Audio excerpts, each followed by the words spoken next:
পুরো শরীরটাই পুরো একেবারে শরীরটা মানে কারেন্টের মতন কি হিগেছে। বলা যায় যে মানে পাছা মারার একটা অবস্থা হয়ে গেছে। এবার মানে আমি মনে হচ্ছে উঠে আসি। হাঁটাহাঁটি তো করতে পারতেছিল না। না। আপনার কাছে যখন নিয়ে আসি তখন আপনিও মানে চেম্বারে ঢুকতে পারেন না, আপনি গিয়ে ওখানে গিয়ে আমাদেরকে দেখছেন। তো এখন কতদিন হয়েছে টোটাল এটা?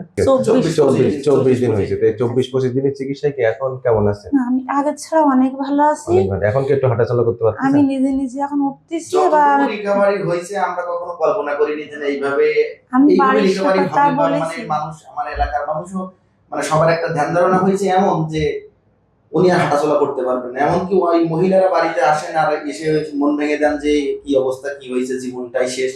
কিন্তু এখন আমরা আমার মানে নিজের কি বলা যায়, ভরসা ছিল না। মানে ঈশ্বরের অশেষ কৃপায় আর আপনার সেবায় মনে করেন আমরা অনেক সুস্থ, আগের থেকে অনেক সুস্থ। আলহামদুলিল্লাহ। এই দেখেন ইনি বাসায় পড়ে গেছিল, পড়ে যাওয়ার পরে এনার এই যে 5 4 3 2 1 এই যে আমাদের থোরাসিক ভার্টিব্রা যেটা 12 নম্বর সেটা ভেঙে গেছিল। এই হাইটটা দেখেন বড়, কিন্তু এই ভার্টিব্রার হাইটটা খুব ছোট হয়ে গেছে। এই হাড়টা ভেঙে গেছিল। কারণ বৃদ্ধ বয়সে দেখা যায় যে অল্প একটু পড়ে গেলে কোনো আঘাত লাগলেই তার হাড়টা ভেঙে যায়।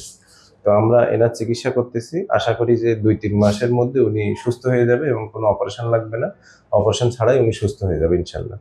আর ওনাকে আমরা কিছু পরামর্শ দিচ্ছি যে আপনি এই সবকিছু চেয়ারে বসে করবেন, যেমন হলো ভাত খাওয়া, ঠাকুর ঘরে প্রার্থনা করা, বাথরুম করা, এগুলো সব চেয়ারে বসে করবেন। ভারী ওজন উঠাবেন না, মাটিতে বসবেন না, মাজা ঝুঁকে কাজ করবেন না।